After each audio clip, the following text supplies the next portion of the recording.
ಯತ್ನಾಳ್ ಹೇಳಿಕೆಗೆ ಬಿಜೆಪಿ ವಿಜಯೇಂದ್ರ ಖಡಕ್ ಆಗಿ ತಿರುಗೇಟನ್ನ ಕೊಟ್ಟಿದ್ದಾರೆ.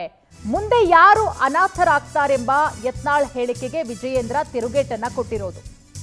ಯತ್ನಾಳ್ ಅವರ ಹೇಳಿಕೆಗೆ ವಿಜಯೇಂದ್ರ ತಿರುಗೇಟು ಕೊಟ್ಟಿದ್ದಾರೆ. ಮುಂದೆ ಯಾರು ಅನಾಥರಾಗ್ತಾರೆಂಬ ಹೇಳಿಕೆ ಕೊಟ್ಟಿದ್ರು ಯತ್ನಾಳ್ ಅವರು. ಅವರ ಹೇಳಿಕೆಗೆ ವಿಜಯೇಂದ್ರ ತಿರುಗೇಟನ್ನ ಕೊಟ್ಟಿದ್ದಾರೆ. ಶಾಸಕ ಯತ್ನಾಳ್ಗೆ ಬಿಜೆಪಿ ರಾಜ್ಯಾಧ್ಯಕ್ಷ ವಿಜಯೇಂದ್ರ ತಿರುಗೇಟು ಕೊಟ್ಟಿದ್ದಾರೆ. ವಕ್ಫ್ ವಿಚಾರ ಯತ್ನಾಳ್ ಮಾಡಿದ್ದೋ ನಾನು ಮಾಡಿದ್ದೋ ಪ್ರಶ್ನೆಯಲ್ಲ. ಪ್ರಧಾನಿ ಮೋದಿ ಅವರು ವಕ್ಫ್ ವಿಚಾರವಾಗಿ ಕಮಿಟಿ ಮಾಡಿದ್ದಾರೆ. ವಕ್ಫ್ ಕಾಯ್ದೆ ತರಲು ಮೋದಿ ಚಿಂತನೆ, ಇದು ಕೇಂದ್ರದ ಚಿಂತನೆ.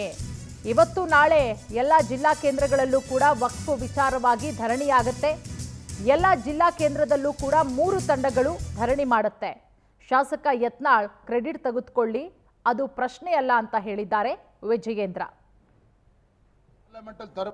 ಮಾನ್ಯ ಆರ್ ಅಶೋಕ್ ಅವರು ಹೇಳಿದ್ದನ್ನು ನೀವು ಪ್ರಸ್ತಾಪ ಮಾಡಿದ್ರಿ. ಯತ್ನಾಳ್ ಅವರು ಮುಂಚಿತವಾಗಿ ಶುರು ಮಾಡಿರ್ತಕ್ಕಂಥದ್ದು ಅನ್ನೋದನ್ನು ಅಶೋಕ್ ಅವರು ಕೂಡ ಹೇಳಿದ್ದಾರೆ, ನಾನು ಕೂಡ ಗಮನಿಸಿದ್ದೇನೆ. ಇಲ್ಲಿ ಯತ್ನಾಳ್ ಅವ್ರು ಶುರು ಮಾಡಿದ್ದಾರೋ ಮೊದಲು ವಿಜೇಂದ್ರ ಅವ್ರು ಶುರು ಮಾಡಿದ್ದಾರೋ ಪ್ರಶ್ನೆ ಅಲ್ಲ.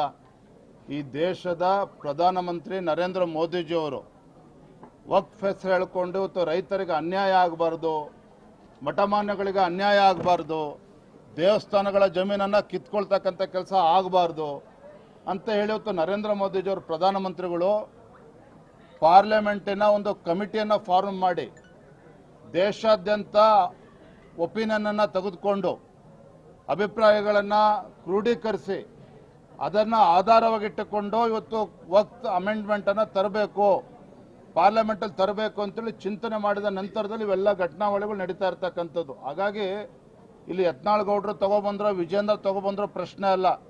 ಇದು ಕೇಂದ್ರ ಸರ್ಕಾರದ ಒಂದು ಯೋಜನೆ. ವಕ್ಫ್ ಕಾನೂನು ಇದೆ ಅಂತೇಳಿ ಇವತ್ತು ಬಡವರನ್ನ ರೈತರನ್ನ ಬೀದಿ ತರ್ತಕ್ಕಂಥ ಕೆಲಸ ದೇಶದ ಯಾವುದೇ ರಾಜ್ಯ ಸರ್ಕಾರಗಳು ಮಾಡಬಾರ್ದು ಅಂತೇಳಿ ಕೇಂದ್ರ ಸರ್ಕಾರದ ಒಂದು ಚಿಂತನೆ ಇದು. ಅದಕ್ಕೆ ಪೂರಕವಾಗಿ ಭಾರತೀಯ ಜನತಾ ಪಾರ್ಟಿ ಈ ಬಗ್ಗೆ ಮತ್ತಷ್ಟು ಮಾಹಿತಿ ಕೊಡ್ತಾರೆ ನಮ್ಮ ಪ್ರತಿನಿಧಿ ರವಿಕುಮಾರ್ ಉಳ್ಳಾಗಡ್ಡಿ. ರವಿಕುಮಾರ್, ಬಸನಗೌಡ ಪಾಟೀಲ್ ಯತ್ನಾಳ್ ಹಾಗೆ ವಿಜಯೇಂದ್ರ ನಡುವಿನ ಗುದ್ದಾಟ ಜಗಜ್ಜಾಹಿರ, ಪ್ರತಿಯೊಬ್ಬರಿಗೂ ಕೂಡ ಗೊತ್ತು. ಮೊನ್ನೆ ಬಸನಗೌಡ ಪಾಟೀಲ್ ಅವರ ಹೇಳಿಕೆಗೆ ವಿಜಯೇಂದ್ರ ಅವರು ಯಾವ ರೀತಿ ರಿಯಾಕ್ಟ್ ಮಾಡಿದ್ದಾರೆ? ಪೂರ್ಣಿಮಾ, ಪ್ರಮುಖವಾಗಿ ಈ ಒಂದು ಬಸವಗೌಡ ಪಾಟೀಲ್ ಯತ್ನಾಳ್ ಮತ್ತು ವಿಜೇಂದ್ರ ಅವರ ಒಂದು ಮುಸುಕಿನ ಗುದ್ದಾಟ ಕಳೆದ ಕೆಲವು ದಿನಗಳಿಂದ ನಡೀತಾ ಇರೋದು ಎಂಬುದಕ್ಕೆ ಹುಬ್ಬಳ್ಳಿಯಲ್ಲಿ ವಿಜೇಂದ್ರ ಅವರ ಒಂದು ಹೇಳಿಕೆ ಸಾಕ್ಷಿಯಾಗಿದೆ.